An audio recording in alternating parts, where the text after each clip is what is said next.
पूछ लिया कि अरे तुम दयाकृष्ण मेमोरियल लेक्चर दोगे, और मैंने वहीं उसी क्षण वो मौका लपक लिया। उसके बाद जरूर इनके मन में 5-7 बार दोबारा ख्याल आया होगा कि कोई बेहतर आदमी नहीं मिल सकता क्या। लेकिन क्या करें, उन्होंने मौका दिया और मैंने छोड़ा नहीं। मेरी खुशकिस्मती है कि मुझे वो बात कहने का मौका मिल रहा है जो काफी समय से मैं कोशिश कर रहा था कहने की। दरअसल ये एक 40 साल पुराने संवाद को शुरू करने की कोशिश है। 40 साल पुराना एक अधूरा संवाद जो था, एक भूले बिसरे वादे को निभाने की कोशिश है। हालांकि संवाद का दूसरा छोर आज मौजूद नहीं है, वादे को याद दिलाने वाला भी कोई नहीं है फिलहाल, लेकिन अंततः हर संवाद अपने आप से होता है और वादा किसी और से नहीं, अपने आप से किया जाता है। ये सोच के मैंने रजा फाउंडेशन की तरफ से अशोक जी के न्योते को लपक लिया, क्योंकि दरअसल इसका संबंध दयाकृष्ण जी से है।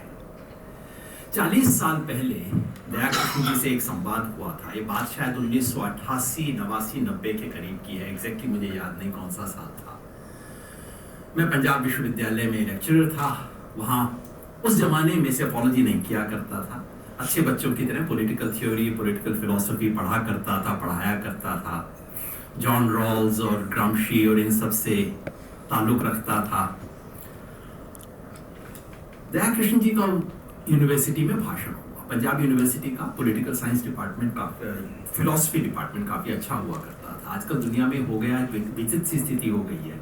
सागर विश्वविद्यालय क्या चीज हुआ करती थी, आज हम सबको भूल गया है। इलाहाबाद क्या होता था, पंजाब यूनिवर्सिटी चंडीगढ़ का थिएटर डिपार्टमेंट क्या था, फिलोसफी डिपार्टमेंट क्या था, सब हम, मैथमेटिक्स क्या था, सब हम भूल गए। अब सारी दुनिया दिल्ली में सिमट गई है। तो दयाकृष्ण जी का वहां भाषण था भारतीय दार्शनिक परंपरा पे, जो उनका पैशन था, जिसपे वो बोलते थे। मेरी ज्यादा समझ नहीं थी उसके बारे में, ज्यादा क्या कहूँ, कुछ भी समझ नहीं थी। पर पता नहीं क्यों उनका कहा मुझे पसंद नहीं आया। बाकी सब लोग दयाकृष्ण जी से आक्रांत थे। दयाकृष्ण जी का एक पर्सनैलिटी था, एक रुतबा था, मुझे क्या फर्क पड़ता था। तो मैंने वहां उनसे कुछ ऊट-पटांग सवाल पूछ दिए। पूछे ही नहीं, उनके उत्तर से अपनी असंतुष्टि भी मैंने जग जाहिर कर दी। वो सुनते रहे, मुस्कुराते रहे। सब कुछ हो गया। उसके बाद उन्होंने मुझे बुलाया एक मित्र के जरिए, सत्यपाल गौतम, जो जेएनयू में फिलोसफी पढ़ाते थे, अब नहीं रहे। उनके जरिए दयाकृष्ण जी ने मुझे बुलाया, उस लड़के को भिजवाना जरा। फिर मेरे से लंबी बात की उन्होंने। बेसिकली जिस लड़के ने उनके साथ बदतमीजी की थी लेक्चर में, उसके साथ उन्होंने बैठ के आधा पौना घंटा बात की। कहा कि अच्छा तुम ऐसा क्यों सोचते हो। दरअसल मैंने उन पे एक रोमानियत का आरोप लगाया था कि आप ये जो बातें कर रहे हैं, कहा कि रोमानियत की बातें कर रहे हैं, कुछ इस तरह की बात। हो सकता है मैंने कोशिश की अकादमिक भाषा में उसको लपेटने की, लेकिन मैं बेसिकली ये कह रहा था। तो उन्होंने पूछा अच्छा तुम क्यों ऐसा समझते हो। लंबी बात मुझसे की। फिर मेरी राजनीति पे, तब भी समाजवाद के प्रति आग्रह था, लोहिया के प्रति आग्रह था। उससे उनकी आंखें थोड़ा चमकी, अच्छा ये भी करते हो। आखिर में उन्होंने मुझसे पूछा कि तुम संस्कृत जानते हो। मैंने कहा न सिर्फ नहीं जानता, बल्कि मेरे जवाब से जाहिर था कि जानने में मेरी कोई खास दिलचस्पी भी नहीं है। थोड़ा उदास हो गए। प्यार से बात फिर की, चाय वाय पिलाई और विदा हो गए। उनके चेहरे का भाव मुझे आज तक याद है। और सच कहूं तो एक मायने में जो मैं आज कह रहा हूं, उसकी शुरुआत, उस यात्रा की शुरुआत कहीं उस संवाद में हुई थी जो दयाकृष्ण जी से जुड़ा है। इसलिए मैंने लपक लिया आपका न्योता और आपको दोबारा सोचने का कोई मौका नहीं दिया, क्योंकि मुझे लगा रोज रोज कोई मेरे को बुलाएगा नहीं दयाकृष्ण जी की स्मृति में कुछ कहने के लिए। एक तो देश भूल बहुत जल्दी जाता है इन सब चीजों को। दयाकृष्ण कौन थे, कितने बड़े विचारक थे, भूल जाते हैं लोग। एक तो होगा कहीं नहीं, और होगा तो मेरे को कोई क्यों बुलाएगा। इसलिए मैं चला आया। अगर आज मैं उस संवाद को वापस शुरू कर रहा हूं तो उसका कारण सिर्फ उनकी याद या उनके प्रति श्रद्धा भाव या अपराध बोध नहीं है। अतीत में लौटने की हर कोशिश आज के संदर्भ, आज की चिंता, आज के सरोकार से होकर गुजरती है। या यूं कहें कि हम वर्तमान के चश्मे को उतार के अतीत को कभी नहीं देख सकते, क्योंकि वो जो वर्तमान का चश्मा है वो चश्मा नहीं है, हमारी आंख में लगा हुआ लेंस है, जिसको अगर हम उतार देंगे तो हम दृष्टिविहीन हो जाएंगे। क्योंकि ये पूर्वग्रह आपने इस शब्द को प्रचलित किया था तब, उसके स्पेलिंग भी ठीक किए थे क्योंकि ये पूर्वग्रह अतीत के ज्ञान की सीमा नहीं है, बल्कि हमारे ज्ञान की पूर्व शर्त है। ये प्रेजुडिस के बारे में इतना प्रेजुडिस है दुनिया में आजकल, खासतौर पे आधुनिक दुनिया में हम प्रेजुडिस को इतना बुरा शब्द मानते हैं, हम भूल जाते हैं कि प्री जजमेंट हमारी नॉलेज को संभव बनाता है।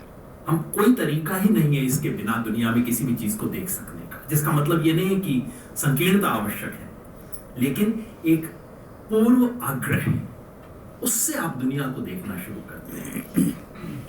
और ये जो ए व्यू फ्रॉम नोवेयर, ये हो सकता है ऊपर वाले को हासिल हो, लेकिन हम देहधारी नश्वर लोगों को तो ये हासिल नहीं है। तो शुरुआत आज और यहां से करता हूं, वर्ष 2026 के भारत से, आज की परिस्थिति से, आज की चिंता से, जो मेरा प्रस्थान बिंदु है। तो किस्सा दयाकृष्ण जी से शुरू जरूर हुआ होगा, लेकिन मेरी चिंता आज की है। आज हम जो देख रहे हैं, जिस चिंता से यहाँ बैठे हुए काफी लोग शायद शेयर करते हैं, हर व्यक्ति नहीं, लेकिन मैं समझता हूँ यहाँ इस कमरे में बैठे बहुत लोग इस चिंता के भागीदार होंगे। देश में जो कुछ आज हो रहा है, जो हो रहा है वो सिर्फ लोकतंत्र पे हमला नहीं है। मैं बार बार कह रहा हूँ, पिछले कुछ समय से कह रहा हूँ, ये जो डेमोक्रेटिक बैकस्लाइडिंग का एक मुहावरा हमारे पास यूरोप से आ गया है, ये अपर्याप्त है बताने के लिए कि हमारे देश में क्या हो रहा है। दिक्कत यह है कि हम अपने सपने भी उधार लेते हैं और अपने दुस्वप्न भी हम उधार ले लेते हैं। तो हमें या तो डेमोक्रेटिक बैकस्लाइडिंग लगती है या हमें फासिज्म लगता है। अपनी बीमारी के लिए भी हमारे पास अपने शब्द नहीं होते। ये डेमोक्रेटिक बैकस्लाइडिंग का भारतीय संस्करण मात्र नहीं है, वो सब है, लेकिन उससे बहुत कुछ ज्यादा हो रहा है। मैं बार बार कहता हूं, ये भारत के गणराज्य पर, भारत गणराज्य के स्वधर्म पर एक सुनियोजित और संवैधानिक सत्ता द्वारा प्रायोजित हमला है। भारत गणराज्य, गणतंत्र और गणराज्य में अंतर करना चाहिए, और गणराज्य का एक स्वधर्म है। वो क्या है उस पर मैं नहीं बोलूंगा, वो किताब बाहर है, आप जाते हुए खरीद लेना। जो हो रहा है वो सिर्फ चुनावी हार नहीं है। चुनावी हार होती है, उससे उबर भी जाते हैं।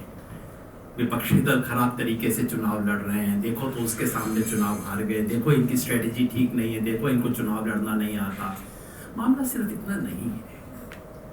दरअसल भारत के स्वधर्म में विश्वास करने वाले और उसकी रक्षा करने वाले हम जैसे लोग एक वैचारिक लड़ाई हारे हैं, केवल चुनाव नहीं हारे हैं। बहुत बड़ी गलतफहमी है कि हम केवल चुनाव हार गए हैं। अच्छा योगेंद्र बताओ तो इसको कैसे ठीक किया जाएगा और ये किया जाएगा। नहीं, ईमानदारी की बात है, हम एक वैचारिक लड़ाई हारे हैं। और गणराज्य के स्वधर्म की रक्षा केवल बने बनाए वैचारिक औजारों से नहीं हो सकती। लड़ाई हारने के दो कारण हो सकते हैं कि हथियार आपकी जेब में थे, आपको इस्तेमाल करना नहीं आता था, या ये कि हथियार वो थे ही नहीं आपके पास। मुझे महसूस होता है कि दरअसल हमारे पास ऐसे कोई बने बनाए रेडीमेड औजार हैं नहीं जिससे हम इस हमले का मुकाबला कर सकें। ये बातें विचित्र हैं, हमारे अहम को चोट पहुंचाती हैं। हम जो मान के चलते हैं कि सामने हमारा मुकाबला केवल कुछ जाहिल लोगों से है जिनको कुछ आता नहीं है, और ये मानना कि हम उनके उनसे एक वैचारिक लड़ाई हारे हैं और हमारे औजार कुंद हैं, ये मानना हमारे अहम को ठेस पहुंचाएगा। लेकिन मैं आमंत्रित करूंगा कि कोई बात नहीं, एक आधी बार ठेस पहुंचाने में कोई बुराई नहीं है। सच्चाई से कभी कभार एक सामना कर लेने में कोई बुराई नहीं है। इसलिए दयाकृष्ण जी को याद करने के बहाने मैं उस बात को रखने की कोशिश करूंगा जो मैं कोई 30 बरस से कहना चाह रहा हूं, जिसे टुकड़ों में या इशारों में कभी कभार कहा भी है। मैंने कुछ साथियों को ब्रेक वगैरह भेजे भी थे, आपको भी भेजा था। और जो मेरी दिक्कत रही है वो ये कि जब मैं बिल्कुल वक्ती और सेंसेशनल बात कहता हूं तो उसे हर कोई पढ़ लेता है। जब भी मैं कोई गंभीर बात कहता हूं कोई नहीं पढ़ता। शायद कई लोगों के साथ ये त्रासदी हुई होगी, मैं भी उनमें से एक हूं। तो इस सवाल पे मैंने जो 2-4 गंभीर चीजें लिखी गई हैं उसे कभी नहीं पढ़ा गया। तो टुकड़ों में इशारों में मैं कई बार कहता रहा हूं, लेकिन खुल के और अपनी समग्रता में कभी नहीं कह पाया। इसलिए नहीं कि मुझे उस बात के बारे में कोई असमंजस या संकोच है। जैसे जैसे वक्त गुजरता गया है मेरी उस बात में आस्था पहले से ज्यादा गहरी होती गई है, बल्कि इसलिए कि मैं अपने आप को ये बात रखने लायक नहीं समझता रहा, इस बयान का सुपात्र नहीं मानता हूं। मैं सोचता था कोई दार्शनिक, कोई पॉलिटिकल थ्योरिस्ट, कोई चिंतक इस बात को कहेगा सलीके से, बारीकी से, इतिहास के प्रमाण के साथ, संदर्भ के साथ, शास्त्रों के साथ। कभी कभी सोचता था अगर मुझे ही 1-2 साल का अवकाश मिल सके तो मैं इसे लिखने की कोशिश करूंगा, लेकिन ये हो ना सका। और अब इंतजार करना घातक होगा, गैर जिम्मेदाराना होगा। इसलिए एक राजनीतिक कार्यकर्ता को वो बात सीधे, सपाट और स्थूल, बहुत ही क्रूर तरीके से रखनी पड़ रही है, जो किसी विचारक को, चिंतक को शायद बहुत बारीकी से कहनी चाहिए थी। इसलिए अगर छोटा मुंह बड़ी बात आपको लगे तो इसे राजनीतिक आपात धर्म समझ के मुझे माफ कर दीजिएगा। तो शुरू में ही बिना किसी लाग लपेट के, बिना कोई जलेबी बनाए, बिना कोई बहुत बारीक सूत्र पकड़ाए, मैं अपनी बात को 3-4 सूत्रों में सीधा कह देता हूं, ताकि बाद में जो विस्तार हो उसे समझने में कोई हमारे गलतफहमी ना हो। जैसे मैंने कहा, हम आज इस देश की जो राजनीतिक अवस्था है वो इस वजह से है कि हम जैसे लोग, मैं मानता हूं यहां बैठे हुए शायद 80% लोग एक लड़ाई हारे हैं। तो पहला सूत्र यह है कि हम वैचारिक लड़ाई हारे हैं, लेकिन हम विचारहीन नहीं। विचारहीन क्यों नहीं है? क्योंकि हमारे पास 20वीं सदी के जो विचार की परंपरा है, इसको मॉडर्न इंडियन पॉलिटिकल थॉट कई बार बोला गया है। खाली पॉलिटिकल नहीं, मॉडर्न इंडियन थॉट आप कह लीजिए। ये जो 100-150 साल की वैचारिक संपदा हमारे पास है, उसको यदि खंगाले तो हमें वो स्रोत, वो हथियार, वो औजार मिल सकते हैं। हारे तो हैं, विचारहीन नहीं है। हमारे उस विरासत में हमारे पास वो विचार हैं। कहां मिलेंगे? मैं आपके सामने प्रस्ताव रखना चाहूंगा कि वो विचार हमें 2 धाराओं में ढूंढने को मिलेंगे। और आज जो कुछ मैं बात करूंगा उन 2 धाराओं के बारे में बात करूंगा। लेकिन दिक्कत ये है कि इन दोनों धाराओं ने 100 साल तक एक दूसरे से कोई संबंध नहीं रखा। 20वीं सदी में 2 वैचारिक धाराएं एक समानांतर रेल की पटरी की तरह चलती रही। एक दूसरे से कभी ही, एक आधा सिर्फ अपवाद रहे होंगे, कोई एक दूसरे से संवाद इन्होंने नहीं रखा। और मेरा प्रस्ताव ये है कि इन दोनों धाराओं के वैचारिक संगम, इन दोनों का वैचारिक संगम आज के राजनीतिक संकट से निपटने की न्यूनतम और अनिवार्य शर्त है। तो ये मूल स्थापना है कि एक संकट है, संकट से निपटने के लिए हमें अपने विचार को और गहरा करना होगा। गहरा करने के लिए 20वीं सदी को दोबारा खंगालना होगा। खंगालेंगे तो 2 पटरियां मिलेंगी जो आपस में जुड़ती नहीं है। उनमें कोई संवाद या उनका संगम करना नितांत अनिवार्य है। वो पर्याप्त ना होगा शायद, लेकिन अनिवार्य है। उसके बिना हम आज जिस संकट में हैं इससे पार नहीं पा सकेंगे। वो 2 धाराएं कौन सी हैं? पहली धारा, जिसको समतावादी धारा कहा जा सकता है, इगैलिटेरियन। दूसरी, जिसे देशीय कहा जा सकता है। देशीय का अनुवाद कठिन है, इंडिजिनस नहीं है, नेशनलिस्ट तो कतई नहीं है, लेकिन जो नेटिविस्ट, अभी सारे शब्द उसमें कुछ फिट नहीं बैठते, तो मैं देशीय पे ही टिका रहूंगा, क्योंकि ये शब्द, इस शब्द का एक गहरा अर्थ है। तो ये 2 धाराएं हैं, समतामूलक धारा, समतावादी धारा 20वीं सदी में, जो कि अलग अलग नाम से, अलग अलग इज्म के जरिए चली, लेकिन मूलतः उस पूरी धारा में एक कॉन्टिन्यूटी है। दूसरी देशीय धारा, जिसमें उतनी स्पष्ट कॉन्टिन्यूटी है नहीं। उस धारा को लोकेट करना भी कभी कभी एकदम जैसे सरस्वती को ढूंढने वाला मामला हो जाता है कि वो अंडरग्राउंड हो गई है। लेकिन इन दोनों धाराओं से यदि हम संवाद नहीं करेंगे और दोनों में किसी किस्म का रिश्ता नहीं बनाएंगे, तो हम आज जहां खड़े हैं उससे आगे नहीं बढ़ पाएंगे। समतावादी धारा, इस धारा को पहचानना आसान है, उसका नामकरण भी कोई खास कठिन नहीं है। समतावादी परंपरा, इसे मैं समाजवाद नहीं कह रहा हूं जानबूझ के, क्योंकि समाजवाद इसका केवल एक संस्करण है। ये मुझ जैसे समाजवादियों की आदत रहती है कि चादर बिछा दो और उसमें सब लोगों को समेटने की कोशिश करो, लेकिन दरअसल ईमानदारी की बात यह है कि समाजवादी उस समता मूलक परंपरा की एक धारा का नाम है। पूरी धारा को समाजवाद कहना गलत होगा, क्योंकि बाबा साहब जैसे लोगों ने इस नाम को रिजेक्ट किया था, तो उन पे जबरदस्ती समाजवाद का मुलम्मा चढ़ा देना शायद ठीक ना होगा। इसमें 4 उपधाराएं हैं, बहुत स्पष्ट है। साम्यवाद, कम्युनिज्म जो कि मार्क्सवाद से इंस्पायर्ड था, एक तरफ कम्युनिस्ट मूवमेंट से लेके कम्युनिस्ट मूवमेंट के जितने भी संस्करण आए, राजनीतिक संस्करण ही नहीं, उसके जितने वैचारिक वो हुए, उसमें आज नक्सली विचारधारा है, माओवादी विचारधारा भी है, और मार्क्सिज्म के जो अंदर जितने भी उसके बारीक विवाद हुए, जो कुछ हुआ वो उसका एक हिस्सा है। दूसरी है लोकतांत्रिक समाजवाद की परंपरा। ये है जयप्रकाश आचार्य नरेंद्र देव लोहिया की परंपरा, जिसे हम लोकतांत्रिक समाजवाद कहते हैं।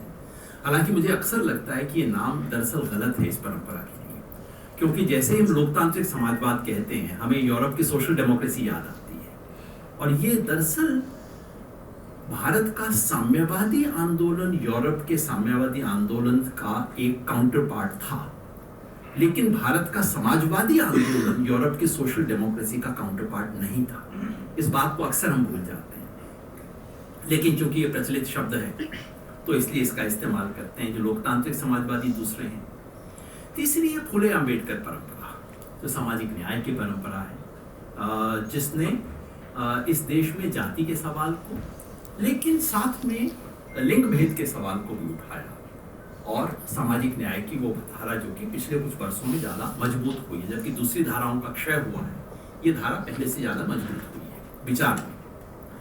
और चौथी भारत की नारीवादी परंपरा, नारीवादी आंदोलन, जिसकी जो केवल पिछले जो नारीवाद शब्द आने से पहले से चला आ रहा है, अपने अलग अलग स्वरूप, जिसको अब हम बेहतर तरीके से समझ पा रहे हैं, जिसके भीतर काफी मतभेद है, और नारीवादी विचार जिसने उस तरह का एक्सक्लूसिविज्म नहीं बरता जो कि बाकियों ने बरता है, जो समाजवादियों ने बरता, मार्क्सवादियों ने बरता, जो अम्बेडकरवादियों ने बरता। भारत के नारीवादी विचार की एक ये खासियत रही है कि उसने उसके मुख्य धारा में कहिए तो इस बात की सहज स्वीकारोक्ति थी कि लिंग भेद के अलावा अन्य बातें भी हैं इस देश में। उसमें शुरू से इसकी स्वीकारोक्ति बनी, जबकि काफी लोगों को बहुत वक्त लगा इस सोचने में कि वर्ग के अलावा कोई और भी चीज हो सकती है। तो ये 4 उपधाराएं मोटे तौर पे, इन चारों को मिला के, इसलिए मैं इसे समतावादी कहता हूं, सोशलिस्ट नहीं, कोई एक विशेष नाम नहीं, समतावादी। सब इगैलिटेरियन है अपने अपने तरीके। इन चारों की बुनियाद में समता का विचार है। अगर समता उस सपने का आकाश है तो अंतिम व्यक्ति की खुशहाली इसका धरातल है। समता का विचार एक अल्टीमेट आइडियल है, लेकिन गरीबी ना हो, बदहाली ना हो, अंतिम व्यक्ति के लिए कुछ किया जा सके, कुछ खुशहाली तो हो, ये एक न्यूनतम इस राजनीति का आधार रहा है। व्यवहार में यह हर किस्म के अन्याय के विरुद्ध संघर्ष की परंपरा है। आर्थिक, राजनीतिक, सामाजिक, सांस्कृतिक नहीं जोड़ूंगा उसमें क्योंकि मैं आऊंगा उस सवाल पे बाद में, लेकिन आर्थिक, राजनीतिक, सामाजिक अन्याय के विरुद्ध संघर्ष की परंपरा है। ऐतिहासिक संयोग के चलते ये समतावादी परंपरा जो थी वो 2 और विचारों से जुड़ गई, जिसका समता से कोई सीधे सीधे लेना देना था नहीं। लेकिन दुनिया में हमेशा ऐसा होता है, सब चीजें कल्चरल पैकेज में आती है। कई बार मैं सोचता हूं कि कई जगह पे, कई दुकानों, कई जगह के ऐसा परंपरा है कि अखबार के साथ केला भी मिलता है। अब अखबार और केले का कोई खास संबंध नहीं है, लेकिन वहां ये सामान्य चीज है कि जहां अखबार मिलेगा वहां केला भी मिलेगा, वहां पान भी मिलेगा, इत्यादि। कई बार मैं समझता हूं कि दुनिया में बहुत चीजों के बारे में समाज में यही होता है, कुछ चीजें जिनका एक दूसरे से कोई इंट्रिंसिक संबंध नहीं होता, वो बस ऐतिहासिक रूप से जुड़ जाती है। समतावादी विचार दो और विचारों से जुड़ गया, जो केवल एक ऐतिहासिक संयोग है या कहिए एक ऐतिहासिक दुर्घटना है। पहला, सार्वदेशिकता। सार्वदेशिकता का विचार, यूनिवर्सलिज्म, कूपमंडुकता के खिलाफ, तंगदिली के खिलाफ, जातीयता से मुक्ति का भाव। तो समता मूलक विचार, समतावादी विचार किसी एक देश विशेष का नहीं है, ये यूनिवर्सल विचार है। शोषण के शिकार हर इंसान की एकता, दुनिया के मजदूरों एक हो जाओ, ये इसमें एक सार्वदेशिकता इस विचार में शुरू से थी। दूसरा, आधुनिकता, परंपरा, रूढ़िवाद, यथास्थितिवाद, प्रतिक्रियावाद के विरुद्ध विद्रोह था इसमें। अब आप कहेंगे इसमें क्या बुराई है भाई, मैंने इसे दुर्घटना का नाम क्यों दिया? वो इसलिए कि इसमें कोई शक नहीं है कि भारत गणराज्य की स्थापना की जो सदी थी, ये समता मूलक समाज के सपने की सदी है। 20वीं सदी जो है हिंदुस्तान में, समता मूलक समाज के सपने की सदी है। ये हमारे संविधान में लिखित है, ये हमारे तमाम विचारों में। आज ये बातें करना थोड़ा सा कठिन है, लेकिन इस कमरे में बहुत लोग हैं जिनके मेरी तरह बाल या तो सफ़ेद हैं, मुझसे भी ज़्यादा सफ़ेद हैं। उन्हें याद होगा कि 1980 के दशक में, 1990 के दशक तक समाजवाद या समतामूलक विचार के खिलाफ बोलना कितना कठिन था। बोल नहीं सकते थे आप उसके बारे में। अशोक जी जैसे लोगों ने कुछ झेला भी है, इसके दुष्परिणाम भी तो वो सब भी था। तो ये पूरी 20वीं सदी इस सपने की सदी है। जो लोग समाजवाद, साम्यवाद, अंबेडकरवाद, नारीवाद से जुड़े भी नहीं थे, वो भी समतामूलक समाज के सपने को खारिज नहीं कर सकते थे। अगर आपको मेरी बात में शक है तो जाके वापस जाके बीजेपी का मैनिफेस्टो पढ़ लीजिएगा, मैनिफेस्टो नहीं सॉरी, बीजेपी का संविधान पढ़ लीजिएगा। आज भी वो समतामूलक समाज की बात करता है। 1980 में बनी थी पार्टी इसलिए, आज होती तो न लिखते वो। लेकिन उन्होंने इस जी जो मैं कह रहा था वही, तो मैं कह रहा था कि दुर्घटना क्यों इसे मैं कहता हूँ। ये दोनों तो बहुत अच्छी चीज़ है, सार्वदेशिकता और आधुनिकता। तो आधुनिकता से समता का विचार जुड़ गया, इसमें क्या बुरी बात है? यूनिवर्सलिज्म से जुड़ गया, क्या बुरी बात है? मैं जानता हूं कई लोग सहमत नहीं होंगे इस बात से, लेकिन जैसे मैंने कहा, अब ऐसा वक्त आ गया है जहां अब रुकने की जरूरत नहीं है, कहना चाहिए। गलत भी हो तो उस बात को खुल के, गला खोल के बोलना चाहिए। दिक्कत ये थी कि ये खुलेपन और मुक्ति का ये जो आह्वान था, ये एक अदृश्य खूंटे से बंधा हुआ था, जिस खूंटे को हमने नोटिस नहीं किया। आधुनिकता की यह समझ यूरोप की एनलाइटनमेंट के आत्मख्यान से जुड़ी हुई थी। हमारी दिक्कत सिर्फ ये नहीं है कि हम यूरोप की बायोग्राफी की नकल करते हैं, हमारी दिक्कत है कि हम यूरोप की ऑटोबायोग्राफी की नकल करते हैं। वो ज्यादा खतरनाक बात है, क्योंकि वो तो अपने बारे में झूठ फैला रहे हैं और हम मतलब उनके अपने बारे में फैलाए हुए झूठ की नकल करेंगे तो कुछ ज्यादा होगा। सो ये एनलाइटनमेंट का जो सेल्फ डिस्क्रिप्शन है उससे जुड़ी थी। आधुनिकता की इस समझ में दो किस्म के झोल थे।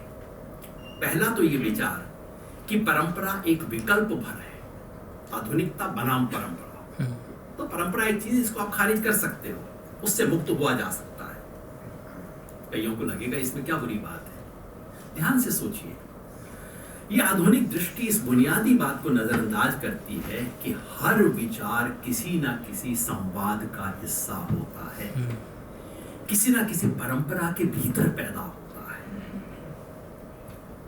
परंपरा हमारी चमड़ी पे जमा हुआ मैल नहीं है जिसे आप धो सकते हैं। परंपरा खुद वो चमड़ी है। आप इसे परिष्कृत कर सकते हैं, चमका सकते हैं, इसका रंग रूप भी बदल सकते हैं, फेयर एंड लवली कर सकते हैं, लेकिन आप इसे उतार के नहीं रख सकते। जिसे हम आधुनिकता कहते हैं, वो भी एक विशिष्ट किस्म की परंपरा है। हर किस्म की क्रांतिकारिता किसी ना किसी वैचारिक और राजनीतिक परंपरा का हिस्सा होती है। तो ये ट्रेडिशन के बारे में ये जो समझ थी, ये कोई ऑप्शनल चीज है जिसको हम यूं उठा सकते हैं, कोई आधार नहीं है, बिल्कुल बेतुका विचार है। इसको फिलॉसफी में भी कई लोगों ने देखा है। अब मैं उधर देखता हूँ, मुझे राजीव भार्गव दिख जाते हैं और मुझे गैडेमर याद आ जाता है और ये सब चीजें, लेकिन मैं इससे मुक्त होकर सीधी बात कहूँगा। जो दूसरा झोल इस विचार में है, वो ये है कि आधुनिकता की एकांगी और सपाट सोच है।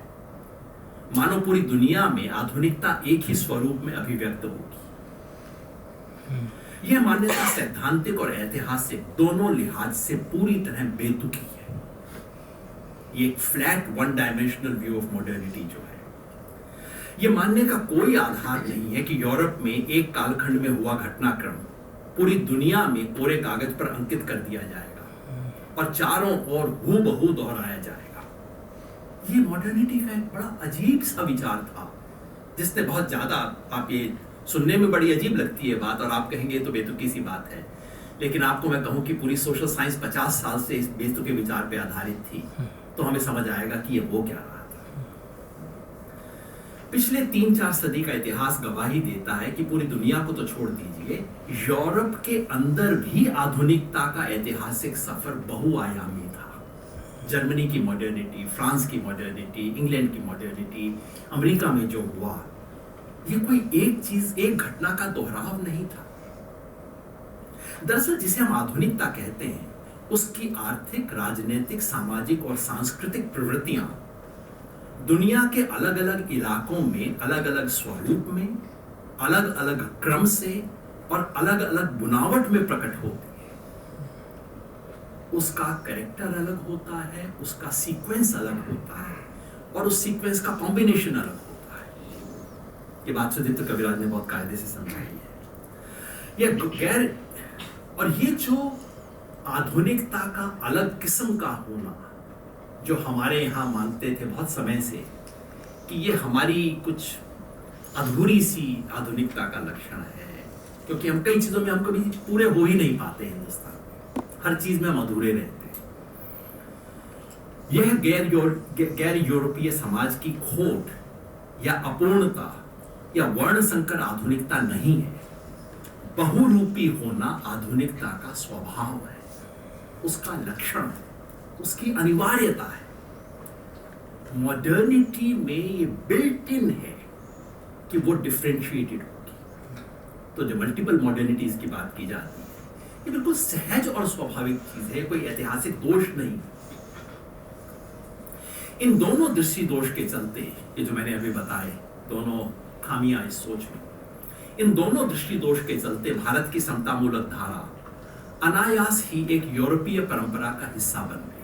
जो उन्होंने सोचा था कि हम परंपरा से बाहर आ रहे हैं, दरअसल वो किसी दूसरे की परंपरा में पांव रख रहे थे। उसकी आधुनिकता पश्चिम में रची थी, उसकी सार्वदेशिकता यूरोप में बसी थी। दरअसल जिसे बार बार पॉलिटिकल थ्योरी कहा जाता है, उसमें ब्रैकेट में कहीं हल्का सा इनविजिबल यूरोपियन लिखा होता है, जिसको हम स्टेट कहते हैं, उसमें हल्का सा ब्रैकेट में यूरोपियन स्टेट लिखा होता है। ये सब चीजें अलिखित तरीके से हमारे उसमें आ गई थी। तो उसकी आधुनिकता पश्चिम में रची थी, उसकी सार्वदेशिकता यूरोप में बसी थी। भारत को यूरोपीय चश्मे से देखने की आदत का शिकार ये जो समतामूलक परंपरा रही, जिसे बाद में ओरिएंटलिज्म का नाम दिया गया, ये परंपरा, ये धारा, समतामूलक धारा जिसका मैं जिक्र कर रहा हूं, ये राजनैतिक और आर्थिक उपनिवेशवाद के प्रति सजग रही, लेकिन सांस्कृतिक और वैचारिक गुलामी के प्रति लापरवाह रही। अंतिम व्यक्ति के लिए प्रतिबद्धता एक अभिजात्य नजरिए में कैद रही। एक तरफ अंतिम व्यक्ति, सबॉल्टर्न, अंतिम से भी अंतिम के साथ खड़े होंगे, लेकिन जो नजर थी वो ऊपर से थी।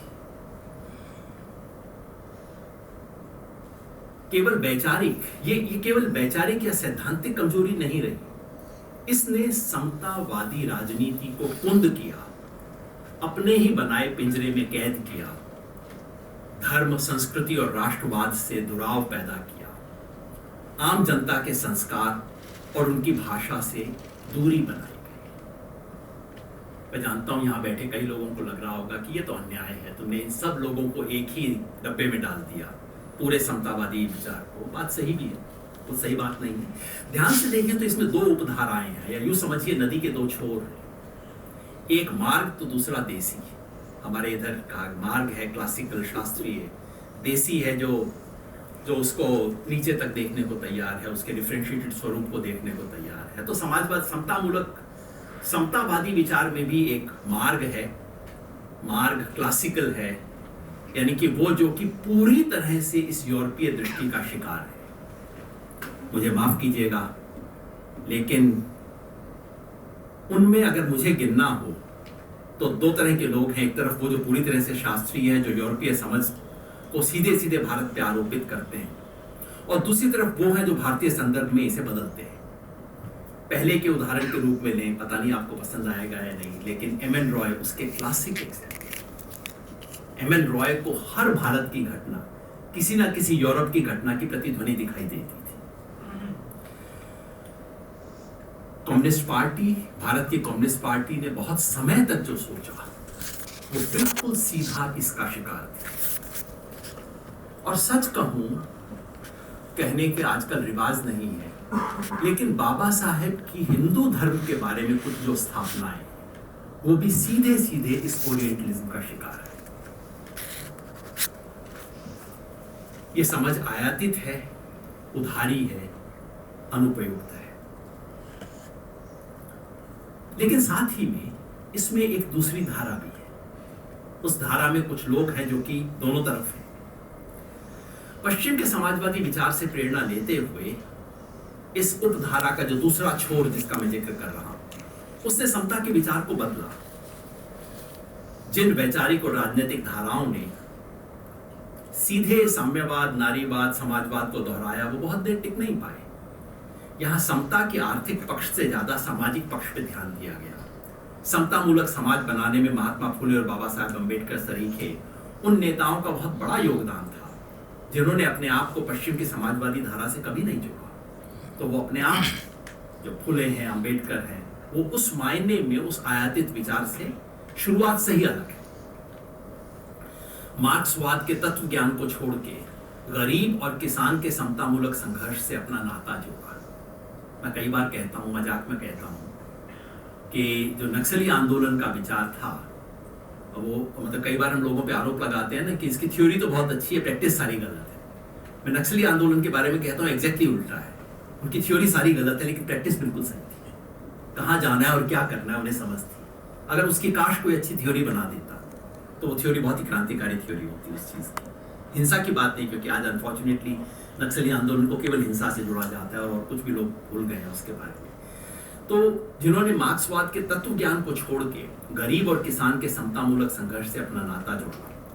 नारीवाद की राजनीतिक धार तब मजबूत हुई जब उसने नर नारी विषमता को भारतीय समाज की अन्य विषमताओं से जोड़ा। इंटरसेक्शनैलिटी की जब बात होती है तो वो मजबूत करती है। समाजवादी विचार ने यहाँ जड़ तब पकड़ी जब उसने गांधी विचार से सीखा, जाति के प्रश्न को उठाया और भारतीय संदर्भ में समाजवाद की पुनर्व्याख्या की। इस मायने में राम मनोहर लोहिया सबसे अद्भुत चिंतक है। अगर उस एक छोर पे यदि एम.एन. रॉय है, तो दूसरे छोर पे राम मनोहर लोहिया है। इस परंपरा की, ये समतामूलक परंपरा के भीतर मैं इस पे वापस लौटूंगा, लेकिन दूसरी धारा थोड़ा सा कुछ देर के लिए, जिसे मैंने देशीय धारा कहा है। इस धारा को नाम देना कठिन है, क्योंकि एक स्पष्ट सूत्र से बंधी हुई नहीं है, और आजाद भारत में वैचारिक प्रतिष्ठान ने इस धारा को हमारी नजरों से ओझल कर दिया था। मैं इसे देशीय धारा कहता हूं, न देसी और न ही राष्ट्रीय। राष्ट्रीय आपको एक बिल्कुल अलग, इसमें से कुछ लोग राष्ट्रीय थे, नेशनलिस्ट थे, लेकिन हर कोई नहीं, और देसी नहीं थे सब। तो इसलिए देसी और राष्ट्रीय दोनों शब्दों को छोड़ के देशीय धारा है सोचने की। समता मूलक विचार की तरह यह विचार भी रेडिकल है। आपको ये शब्द अटपटा लगेगा, क्योंकि रेडिकल शब्द को आजकल हम केवल इगैलिटेरियन चीजों के साथ जोड़ते हैं, लेकिन दरअसल रेडिकल इसलिए है कि इसके मूल में एक स्थापित संस्थान के विरुद्ध विद्रोह है। ये विद्रोही विचार है। विद्रोही किस मायने में है कि जो एक औपनिवेशिक राज का वैचारिक और सांस्कृतिक तंत्र है, उसके खिलाफ खड़ा होता है। विचार असहमति में पैदा हुआ है। एक डोमिनेंस, किसी एक हेजेमनी या डोमिनेंस के खिलाफ खड़े होने में जो रेडिकलनेस है, वो इसमें भी वैसी ही है जैसा कि इगैलिटेरियन में। ये दोनों रेडिकल विचार हैं अपने अपने स्वरूप। इसके बुनियाद में एक वो कसमसाहट है कि अंग्रेजी राज के विरुद्ध संघर्ष करने वाले लोग भी उन्हीं की धारणाओं, उन्हीं के सपनों का शिकार थे। इस धारा में हमारी अपनी परिस्थिति को हमारी अपनी अवधारणाओं के माध्यम से समझने का आग्रह है। क्या है धारा? जैसे मैंने कहा, पहली धारा को डिस्क्राइब करना बहुत आसान है, 4 लोग आप सब जानते हैं। ये दूसरी धारा टुकड़ों टुकड़ों में टूटती है, बनती है, फिर टूटती है। इसका अगर कुछ मूल रुझान है तो वो ये कि एक तो पश्चिमी वैचारिकी के बरक्स भारतीयता और वैचारिक स्वराज का आग्रह है, ये इसकी बिल्कुल बुनियादी चीजों में। और दूसरा, आधुनिकता की आंधी के मुकाबले में परंपरा की व्याख्या और परंपरा की एक तरह से रक्षा।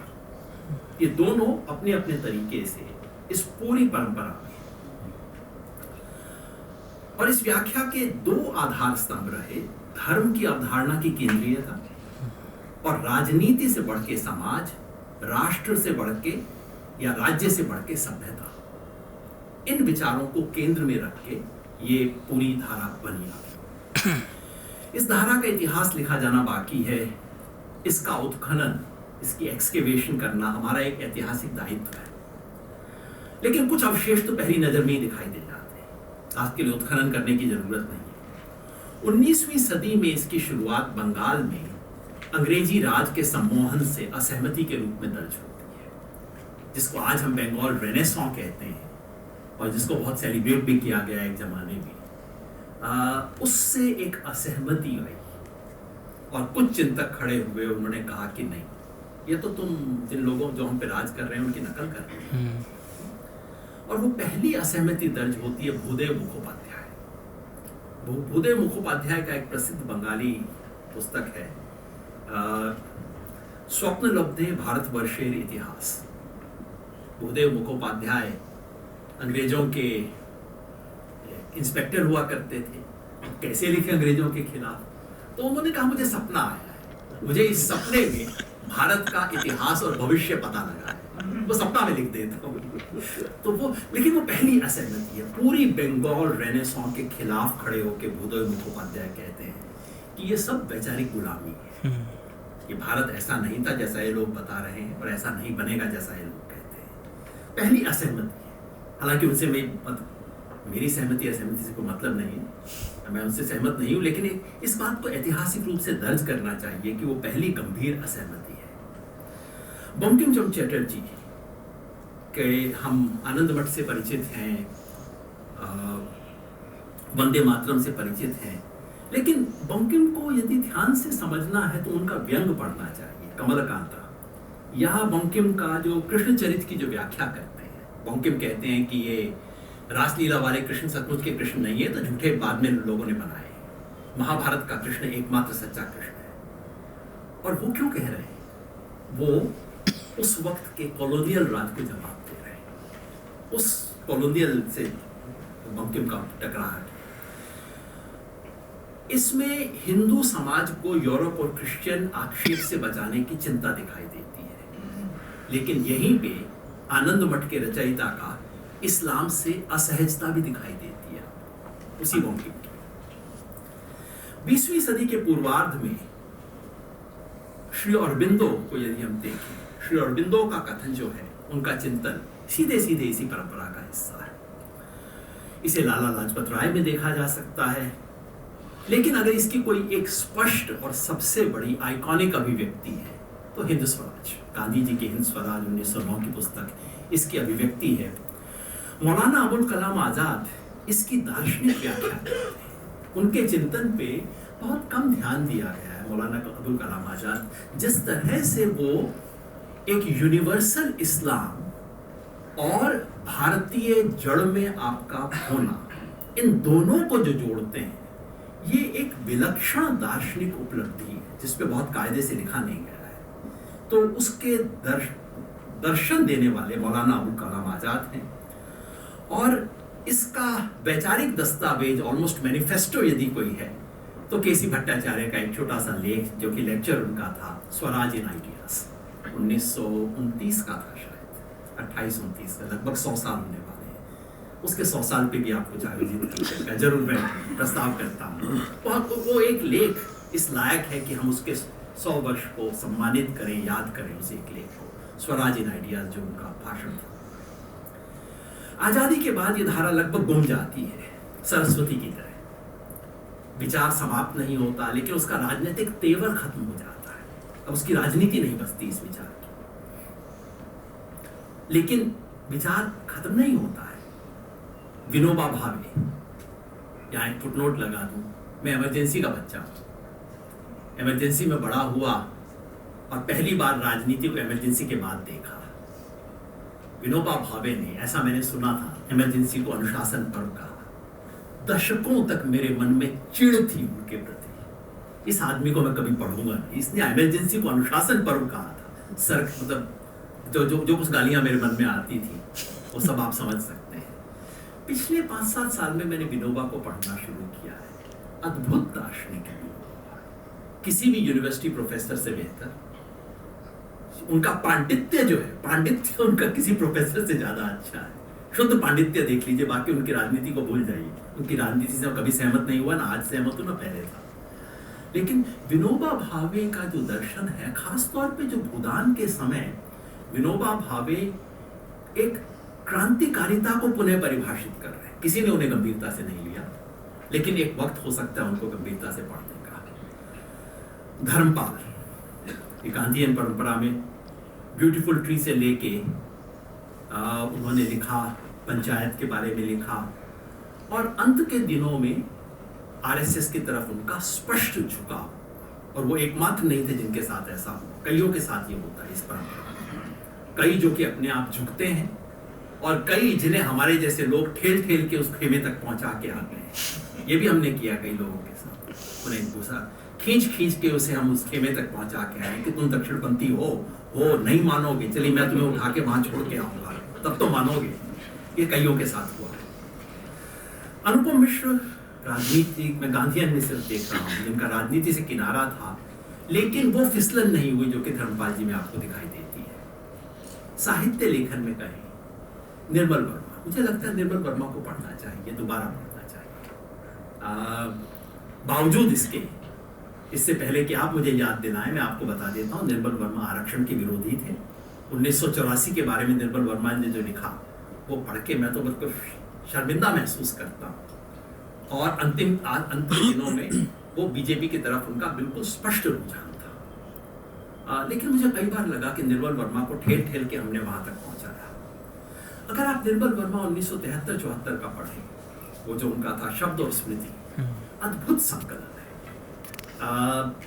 तब तक एडवर्ड सईद ने ओरिएंटलिज्म नहीं लिखी थी, जो 78 में आती है वो किताब, निर्मल वर्मा 73 में लिख रहे हैं। आशीष नंदी की इंटीमेट एनिमी आने में भी 10 वर्ष बाकी है।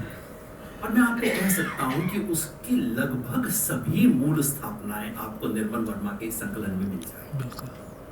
जो स्मृति के बारे में लिखा है, इतिहास के बारे में जो उन्होंने लिखा है, उनकी कड़वाहट तब उस हद तक नहीं पहुंची थी। बाद के दिनों में उनकी कड़वाहट एक तरह से हावी हो जाती है निर्मल वर्मा पे। और दूसरा, उनका भारत और यूरोप प्रतिश्रुति के स्रोत जो है, मैं समझता हूँ इस पे निर्मल वर्मा के जो लिटरेरी चीजें हैं उस पर बहुत कुछ लिखा गया है, क्रिएटिव वर्क पे, लेकिन उनके लेखों पे, उनके चिंतन पे बहुत कम लिखा गया। उस पे मैं समझता हूँ विचार होना चाहिए। रमेश चंद्र शाह के 2-3 लेख हैं ये भारतीय आधुनिकता के बारे में, जो मैं समझता हूँ कि एक मांग करते हैं कि हम उसको ध्यान से पढ़ें। मराठी में एक बहुत सुंदर बहस हुई थी जिसे हम सब लोग भूल गए। वैसे भी मराठी में जो होता है उसको हिंदी वाले क्या समझते हैं और क्या याद रखते हैं। भालचंद्र नेमाड़े और गणेश देवी के बीच में 1990 के दशक में एक बहस होती है देशीवाद को लेके। मैं समझता हूँ वो बहस जहाँ मूल स्थापना ये है कि भालचंद्र नेमाड़े कह रहे हैं कि हम भारतीय साहित्य को उधार से ली गई अवधारणाओं के जरिए समझने की कोशिश कर रहे हैं, और ऐसे हम भारतीय साहित्य को नहीं समझ सकते। हमें भारतीय साहित्य को भारतीय अवधारणाओं की मदद से पढ़ना चाहिए। गणेश देवी उस बहस में कदम रख के उसके मूल को स्वीकार करते हुए उसमें बहुत बारीकी लाते हैं। मैं जाहिर है गणेश देवी की स्थापना से काफी नजदीक महसूस करता हूँ, लेकिन वो एक बहस है जो हमें समझनी चाहिए। कन्नड़ में यू आर अनंतमूर्ति, लंकेश और सिद्धलिंगैया, इन लोगों के बीच में जो चर्चा चल रही है, माफ कीजिए मैं तीसरा व्यक्ति का गलत नाम ले रहा हूँ, सिद्धलिंगैया नहीं, एक और थे तब चमके रहे, इन तीनों की जो संवाद है जिसको बाद में डी.आर. नागराज ने हमारे सामने पेश किया है, वो फिर इस बहस को बहुत आगे लेके जाता है। क्षमा करेंगे लेकिन हिंदी में मैं उस तरह की बहस देख नहीं पाता हूँ। मेरा अज्ञान भी हो सकता है, मैं उतना परिचित नहीं हूँ हिंदी लिटरेरी क्रिटिसिज्म से, लेकिन जिस तरह की बहस मराठी और कन्नड़ में हो रही है वो मैं हिंदी साहित्य में उस तरह से देख नहीं पाता हूँ कि वहाँ हुई है बहस। अकादमिक दार्शनिक चिंतन में यदि आप देखें तो प्रोफेसर दयाकृष्ण पहला नाम आता है, जिन्होंने न सिर्फ खुद लिखा बल्कि एक घराना स्थापित किया, जयपुर घराना जो स्थापित किया, उन्होंने बहुत बड़ा योगदान है भारत के, मैं समझता हूँ, अकादमिक चिंतन को। मुकुंद लाट जिसमें थे, के.जे. शाह उससे जुड़े रहे। रामचंद्र गांधी की जो बहुत थोड़ा लिखा उन्होंने, लेकिन सीता's किचन जो है वो इस मायने में एक मौलिक और अलग किस्म का कंट्रीब्यूशन है कि वो परंपरा की खोज को शास्त्रीयता से दूर लेके जा रहा है, जो इस बहस को एक अलग दिशा में ले जा सकती है, क्योंकि परंपरा की बात एकदम स्वाभाविक रूप से लोगों को शास्त्र की तरफ, लिखित और शास्त्रीय की तरफ ले जाती है। रामचंद्र गांधी उससे अलग ले जा रहे हैं।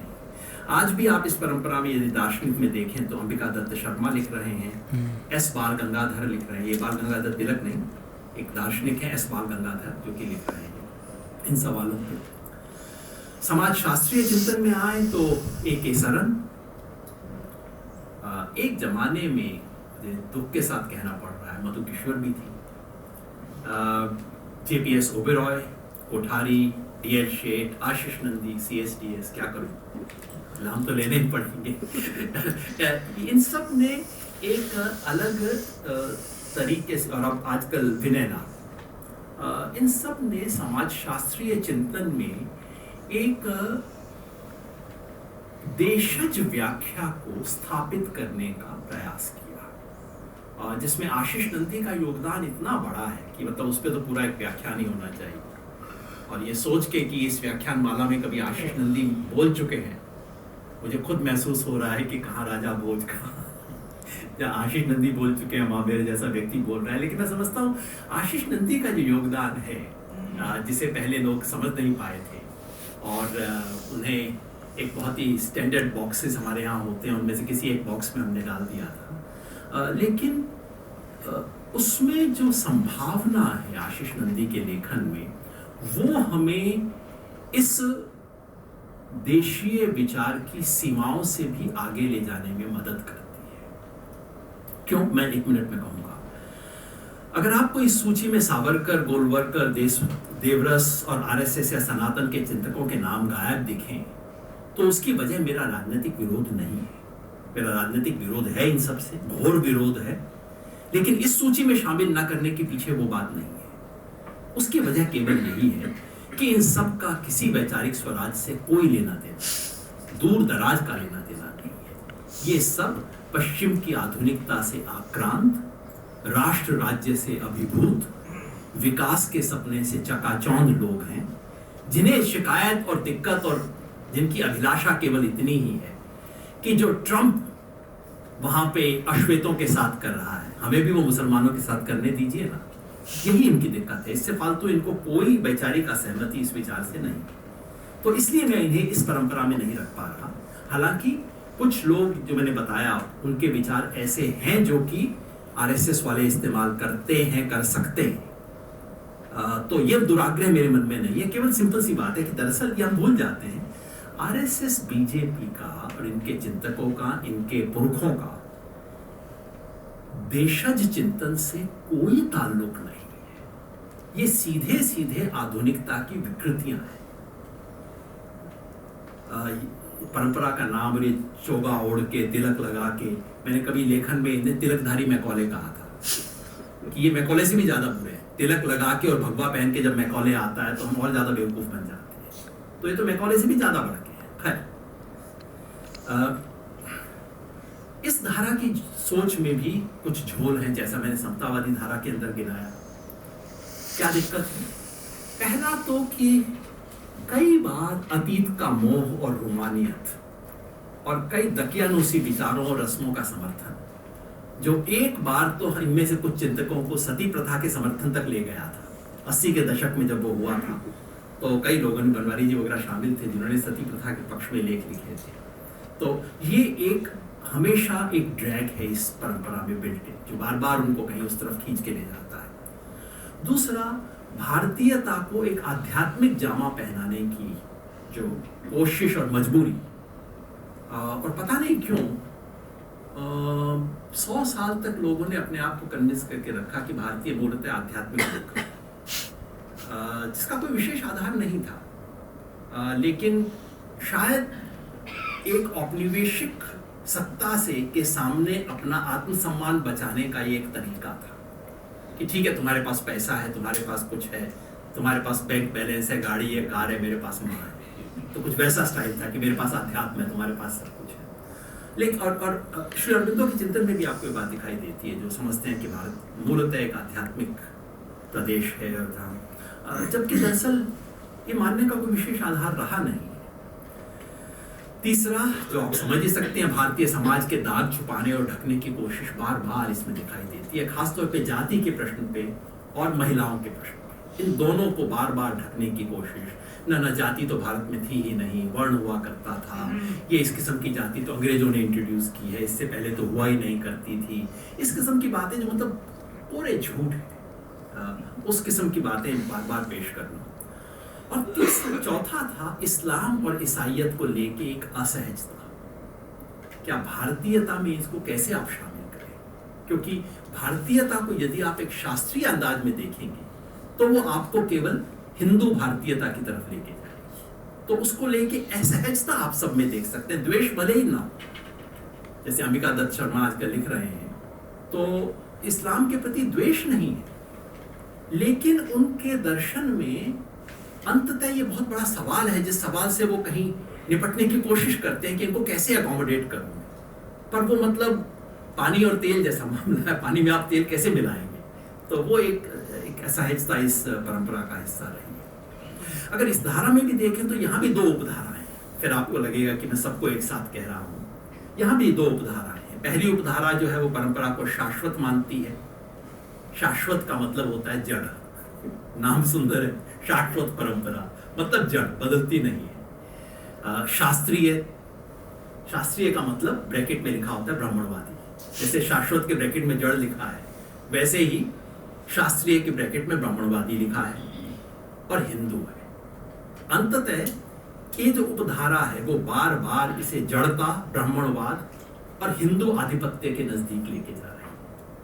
कौन लोग हैं जो कि इसके प्रतिनिधि के रूप में मैं देखता हूँ? भूदेव मुखोपाध्याय खुद। पहला जो प्रतिरोध है वो खुद इस बीमारी से ग्रस्त है। और अरबिंदो में मैं देखता हूँ, धर्मपाल में देखता हूँ, भालचंद्र नेमाड़े में, कई बार निर्मल वर्मा में भी है बात। A.K. सरन जैसा समाज शास्त्री खुद इसका शिकार है। बाल गंगाधर और अम्बिका दत्त जो आजकल लिख रहे हैं, इन सब में कहीं ना कहीं ये सब इस दो धाराओं के इस छोर पर खड़े हैं। और जो दूसरा छोर है, जो देशज, जो मैं कहूँगा, जो परंपरा को गतिमान मानती है। परंपरा बार बार कई लोगों ने लिखा है, बहुत सुंदर तरीके से लिखा है कि परंपरा ट्रेडिशन नहीं है। जो त्याज्य है उसका तिरस्कार परंपरा का हिस्सा है, उसकी अनिवार्य शर्त है। तो परंपरा को गतिमान तरीके से परिभाषित करना, उसके देशज स्वरूप को रेखांकित करना कि परंपरा केवल बड़े शास्त्रों में नहीं है, परंपरा लोगों के जो बढ़ई जो काम कर रहा है उसमें है, जो मेडिसिनल प्लांट इकट्ठे कर रहा है उसमें है। मुझे इसके बारे में घर पे कई बार ज्ञान मिलता रहता है, तो इसलिए वो मेरा भी देशज ज्ञान थोड़ा घर से आया हुआ इस चीज़ों में। तो परंपरा का देशज स्वरूप रेखांकित करती है और परंपरा की बहुल अभिव्यक्ति को स्वीकार करती है। ये दूसरा छोर है।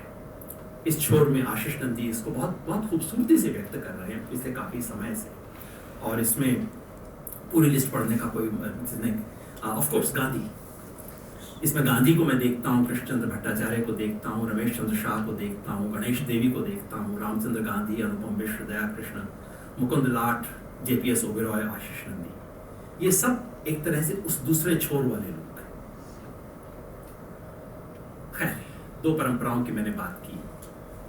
संगम कैसे हो सकता है,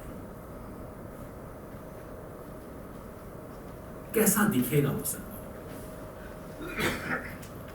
ये सब बताना मेरे सामर्थ्य से थोड़ा बाहर की बात है। कई बार भाषण दिए जाते हैं, पूरा एक वैचारिक उपक्रम पूरा करने के बाद भाषण दिया जाता है, और कई बार भाषण दिया जाता है वो शुरू करने से पहले।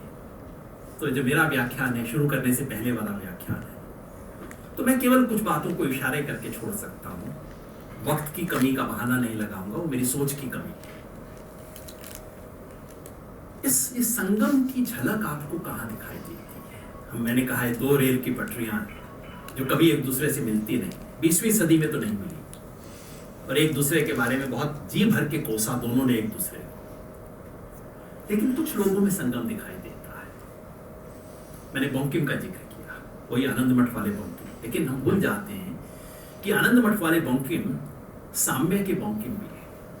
भारत में सोशलिज्म पर पहला सीरियस लेख साम्य बंकिम चंद्र चटर्जी ने लिखा था।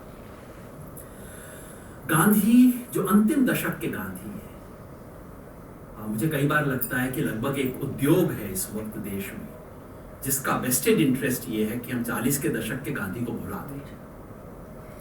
जो 40 के दशक का गांधी है वो क्रांतिकारी गांधी है। वो कहता है कि मैं ऐसी किसी शादी में नहीं जाऊंगा जो कि दलित और गैर दलित के बीच में ना हो। जो महादेव देसाई की शादी में जाने से इनकार कर देता है, बिल्कुल महादेव देसाई के बेटे की शादी जाने से इनकार कर देता है। वो गांधी जो कहता है कि जमींदारी एबॉलिशन होना चाहिए ना, क्या बुराई है इसमें? हम सब भूल जाते हैं, पता नहीं क्यों कहते नहीं। वो गांधी जो कि गोरा नामक एक एथिस्ट के साथ रहता है, और जब गोरा को आशीर्वाद देता है वो गांधी, तो कहता है कि तुम डॉक्टर अंबेडकर जैसे बनो। ये सब रिकॉर्डेड हिस्ट्री है, लेकिन हमें बताई नहीं जाती, क्योंकि ये जो पूरा वेस्टेड इंटरेस्ट है उसके खिलाफ जाती है सारी बात। अंतिम दशक का जो गांधी है, बाबा साहेब का जो अंतिम दौर है, हम पूछते नहीं हैं। बाबा साहेब आसानी से सभी धर्मों को खारिज कर सकते थे। हिंदू धर्म को तो खारिज किया ही था, बाकियों को भी खारिज कर सकते थे। करने के उनके पास पर्याप्त आधार थे और पर्याप्त गुस्सा भी था। वो बुद्धिस्ट क्यों बनते हैं? वो जो एक स्पिरिचुअल एंकरेज की तलाश है बाबा साहेब अम्बेडकर ने, जिसे हाल ही में मेहर शाह ने बहुत सुंदर उस पर लिखा है, और डॉक्टर D.R. नागराज का एक बहुत, मैं समझता हूँ, आइकॉनिक आर्टिकल अगर कोई है दुनिया में गांधी और अम्बेडकर के रिश्ते पे, तो D.R. नागराज का वो है, जो बताता है कि कैसे गांधी और अम्बेडकर दोनों ने एक दूसरे को बदल दिया आखिरी 10 साल में। तो ये जो अंतिम दौर के अम्बेडकर है, और एक दौर के विनोबा है। मैं विनोबा के बारे में कह ही चुका हूँ, लेकिन 50 के दशक में विनोबा कुछ ऐसी स्थापनाएं कर रहे हैं जो वास्तव में क्रांतिकारी स्थापना है। वो कह रहे हैं कि साम्यवाद ने तो अभी क्रांति को समझा ही नहीं है, ये तो बहुत हल्की क्रांति कर रहे हैं, मैं तो इससे गहरी क्रांति आपको करना चाहता हूँ। अकादमिक लेखन में यदि आप देखें तो सतत धारा के रूप में समाजवादी आंदोलन में दिखाई देती है। आचार्य नरेंद्र देव मार्क्सिस्ट थे, अंतिम दिन तक मार्क्सिस्ट रहे, तो हम जानते हैं, लेकिन हम भूल जाते हैं कि बुद्ध धर्म दर्शन पे अभी भी देश के सबसे महत्वपूर्ण टीकाओं में से एक उनकी है, आचार्य नरेंद्र देव की है। जयप्रकाश का सत्य क्रांति का विचार, अच्युत पटवर्धन जो कि समाजवादी आंदोलन से एक तरह से विस्मृत हो गए और जो बाद में जाके जय कृष्णमूर्ति वगैरह के साथ जुड़े, उनके विचार में आपको ये सेतु, मैं केवल सेतु देख रहा हूँ दोनों को जोड़ने वाले, लेकिन अगर इसकी कोई सबसे परिपक्व अभिव्यक्ति हुई 20वीं सदी में, तो निसंदेह राम मनोहर लोहिया। राम मनोहर लोहिया का के बारे में दुर्भाग्य ये है कि हम उनकी राजनीति को याद रखते हैं, और ये खास तौर पे सफेद बाल वाले लोगों का दुर्भाग्य है कि उन्हें राम मनोहर लोहिया ने अपने जीवन में राजनीति में जो उठा पटक की वो सब याद रहती है, और उसकी वजह से राम मनोहर लोहिया ने जो मौलिक चिंतन किया वो लगभग सब लोग भूल गए हैं। लोहियावादी तो पूरी तरह भूल गए। एक दो जुमले उनके पकड़ लेते हैं, मगर वास्तव में प्रोफेसर मोहंती बैठे हैं, मुझसे बहुत ज़्यादा जानते हैं इन चीज़ों के बारे में, लेकिन मैं एक दावा करना चाहता हूँ कि 20वीं सदी में पूरा यदि हम दुनिया के लेफ्ट के विचार को देखें, सोशलिस्ट, कम्युनिस्ट, ये ईस्ट, वो ईस्ट, ट्रॉट्स्कीयाइट, सबको देखें और देखें कि किसने एक यूरोसेंट्रिक सोशलिज्म की स्थापना के विरुद्ध एक नया विचार स्थापित किया। तो जैसा आप कह रहे थे दया कृष्ण का नाम पहले 10 में लिया जाएगा, राम मनोहर लोहिया का नाम निश्चित उसमें लिया जाए, और मैं नहीं जानता इसके अलावा किस भारतीय का नाम लिया जाएगा। यूरोसेंट्रिक, ये जो समता मूलक विचार के भीतर यूरोसेंट्रिसिटी है, इस बात को खुल के कहना और 10-12 साल तक लगातार इस सवाल पे लिखना और ये कहना, सिर्फ यही नहीं कि इसमें यूरोसेंट्रिसिटी है, बल्कि ये कि फिर एक नया समाजवाद हम कैसा बनाएंगे जो कि यूरोसेंट्रिसिटी से मुक्त होगा। लोहिया का मूल जो वैचारिक प्रकल्प है वो यही है। ये गैर कांग्रेसवाद वगैरह बिल्कुल नहीं है, तो मतलब बिल्कुल एक वक्ती किस्म की कुछ चीजें उन्होंने कही थी जिसको पकड़ के लोग बैठ गए हैं।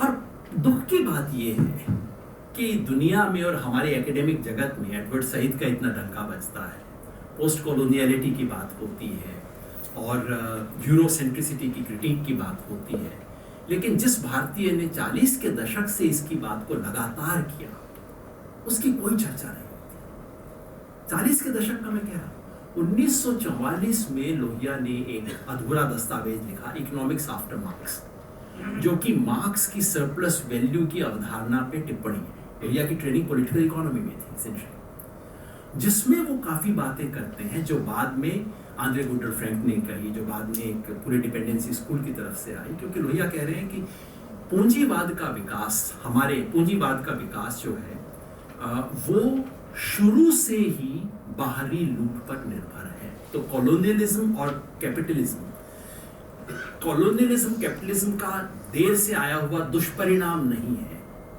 कॉलोनियलिज्म और कैपिटलिज्म जुड़वा भाई है। ये लोहिया की 1944 की स्थापना है। तो राम मनोहर लोहिया मेरे विचार से इस, अगर हम किसी एक सेतु की बात कर रहे हैं, समतामूलक परंपरा और देशीय परंपरा, इन दोनों में 20वीं सदी में वास्तव में यदि कोई बड़ा पुल है तो वो केवल राम मनोहर लोहिया है। और उनके प्रभाव में आए दूसरे लोग, किशन पटनायक, किशन जी की जो पुस्तक है विकल्पहीन नहीं है दुनिया, उसकी प्रस्तावना में वो अपने आप को परिभाषित करने की कोशिश करते हैं और वो कहते हैं, मेरे चिंतन को मैं क्या कहूँ, आप इसको एक देशज चिंतन कह लीजिए। वो आसानी से कह सकते थे इसे समाजवादी कहिए, मैं समाजवादी चिंतक हूँ, कह सकते थे मैं लोहियावादी हूँ, नहीं कहूँ, ये एक देशज चिंतन का एक स्वरूप मान लीजिए इसे। किशन पटनायक की सोच में वो सेतु बने, एक अलग वक्त के लिए पुनः वो सेतु बनाने की कोशिश है।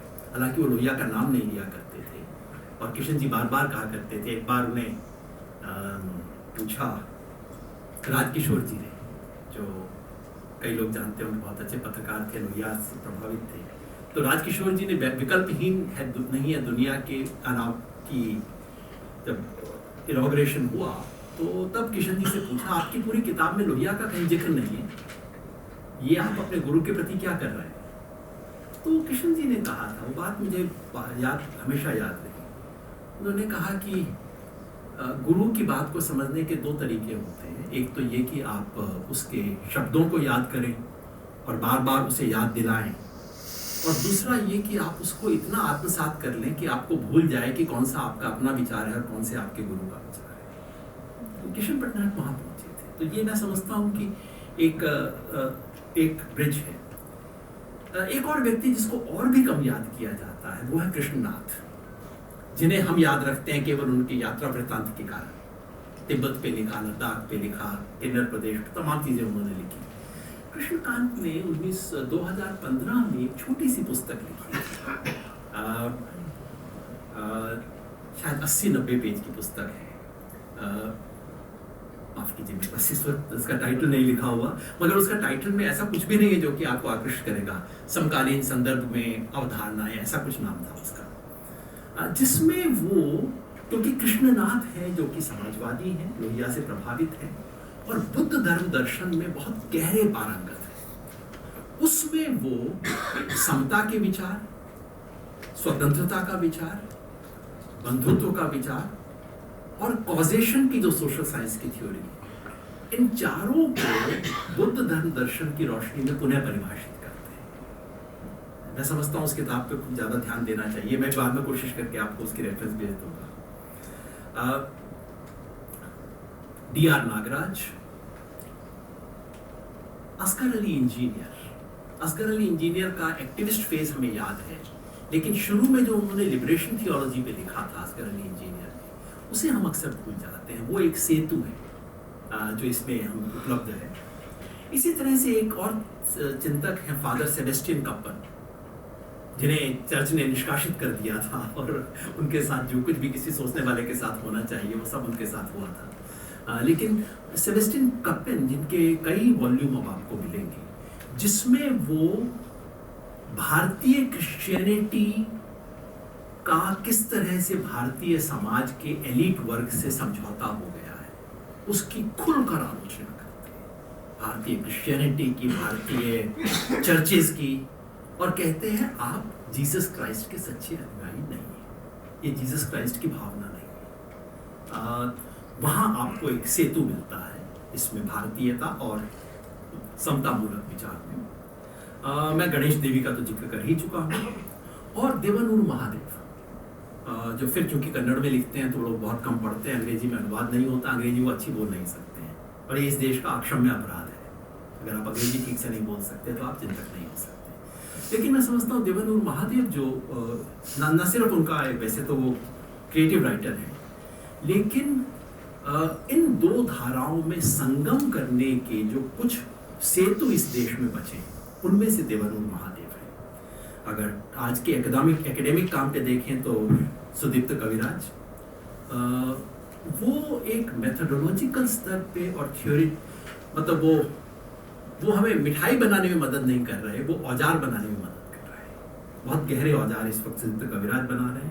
आदित्य निगम, जिनकी कई अवधारणाओं से मैं असहमत रहता हूँ, लेकिन इस समय इन दोनों धाराओं में एक समतावादी धारा की तरफ से कोशिश कि हाँ हम इस डीकोलोनियलिज्म को समझें और उससे एक संवाद करें, वो कोशिश मुझे आदित्य निगम की सोच में लगती है।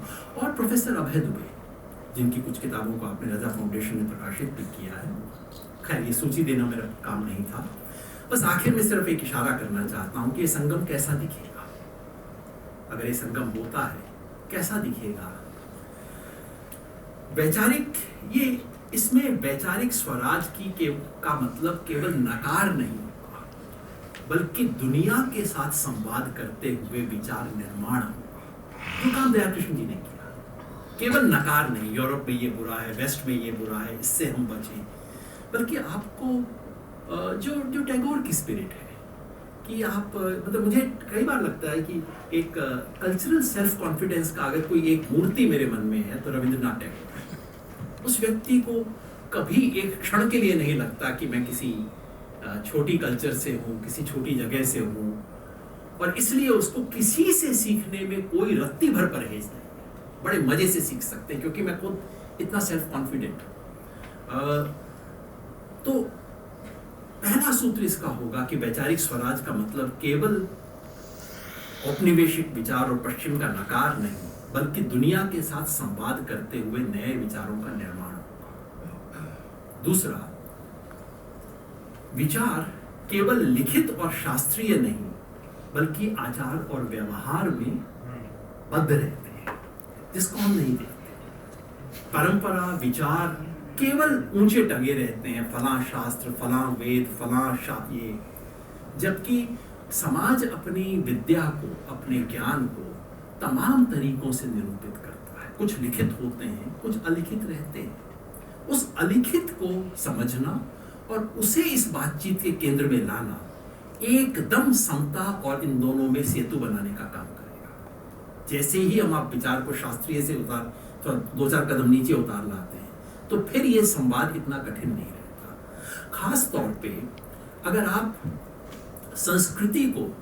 संस्कृति और ज्ञान के सवाल को भौतिकता से जोड़ें, मेटीरियलिटी, विचारों की एक मेटीरियलिटी होती है जो सिर्फ किताब लिखने वाले का ही नहीं, घड़ा बनाने वाले का विचार, इलाज करने वाले का विचार, कुआं बनाने वाले का विचार, तालाब बनाने वाले का विचार, इसकी जो भौतिकता है यदि हम उससे जोड़ते हैं तो फिर समता और इस देशीय विचार में एक संबंध, अंतर संबंध स्वाभाविक रूप से बनता है। इसका सूत्र होगा आधुनिकता का तिरस्कार नहीं, आधुनिकता के प्रति सिर्फ गुस्सा, उसका केवल तिरस्कार, उसका परहेज, वो नहीं, बल्कि एक देशज किस्म की आधुनिकता का निर्माण करना। आधुनिकता से हम इतना आक्रांत रहते हैं, मुझे कई बार लगता है हिंद स्वराज में भी वो आक्रांत, वो सब, वो गुस्सा है। इसलिए मैं कम से कम उसे गांधी जी की सबसे महान रचना नहीं मानता। उसमें अभी भी बहुत गुस्सा है उस किताब में। आधुनिकता से गुस्सा और झगड़ा नहीं, उसको सहज रूप से कहना कि अच्छा तुम भी एक परंपरा हो, इस दुनिया में बहुत परंपरा रही है, तुम अपने आप को मार्क्सवादी कहते हो, तुम्हारी एक परंपरा है, तुम अपने आप को आधुनिकता कहते हो, तुम्हारी एक परंपरा है। हमने इतनी परंपराओं से संवाद किया, तुमसे क्यों नहीं करेंगे भाई। राम मनोहर लोहिया ने बनारस हिंदू यूनिवर्सिटी में एक लेक्चर देते वक्त एक जुमला इस्तेमाल किया था, और जैसा उनका स्वभाव था बस वो जुमले आगे चले जाते थे।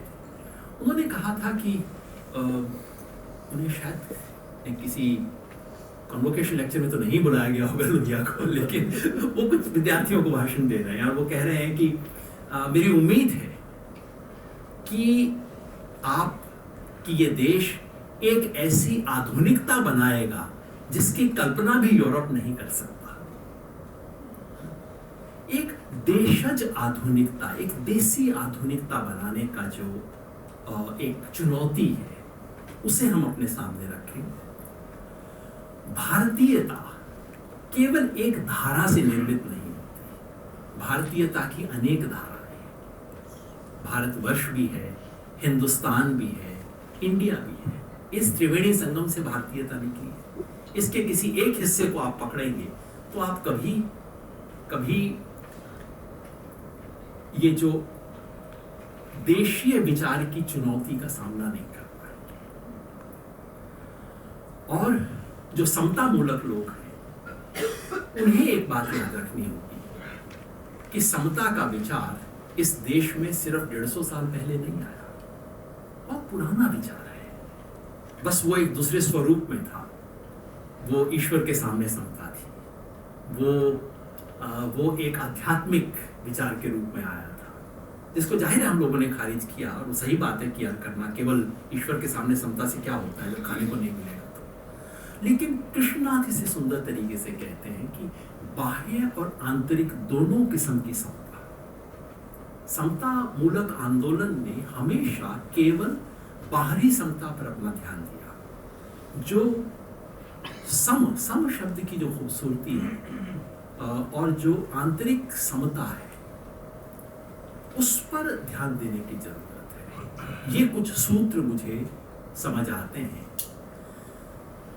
एक सवाल आखिर में जो मैं अपने आप से पूछता हूँ कि अच्छा तो इस संगम का नाम क्या होगा। तो संगम पे अभी हम पहुंचे नहीं हैं। मेरी उम्मीद है कि मुझसे बेहतर कहने वाले, तुमसे बेहतर सुनने वाले कभी तो आएंगे, कुछ बेहतर लिखेंगे। उसको नाम क्या देंगे, नाम तो वही तय करेंगे। लेकिन मैं एक सुझाव देके अपनी बात समाप्त करता हूँ। आज से 120 साल पहले इसका नाम दिया जा चुका है और वो नाम था स्वराज। स्वराज का विचार जिसे भारत के आज़ादी के आंदोलन में बहुत संकीर्ण अर्थ में समझा गया था, अंग्रेजों से आज़ादी। हालांकि गांधी जी ने बार बार कहा कि स्वराज का मतलब ये नहीं है, लेकिन ले दे के अच्छा, गांधी जी अच्छी बातें करते हैं पर असली बात तो अंग्रेजों को निकालना है ना। गांधी जी ने बार बार कहा स्वराज का मतलब केवल स्व का राज नहीं, स्व पर राज है, और हमारा स्व पर राज नहीं। तो वो जो स्वराज का विचार है वो आज भी मैं समझता हूँ, और उसका कोई एग्जैक्ट इक्विवेलेंट किसी यूरोपीय भाषा में मुझे तो पता नहीं, हालांकि मैं बहुत ज़्यादा जानता नहीं अंग्रेजी के अलावा, लेकिन मैं समझता हूँ ये 20वीं सदी का एक अद्भुत योगदान है मानवीय चिंतन। तो वो संगम जो कभी होगा, होगा कि नहीं वाला मामला नहीं है, वो संगम होगा स्वराज। और आज की अगर सॉफ्टवेयर की भाषा में कहूँ तो स्वराज 2.0, क्योंकि 1.0 तो हो लिया, अब स्वराज 2.0 की जरूरत है। स्वराज 2.0 उन सब ऊर्जा, उन सब विचारों को समन्वित करने का एक तरीका बनेगा जो आज हमें गणराज्य के स्वधर्म की रक्षा के लिए अनिवार्य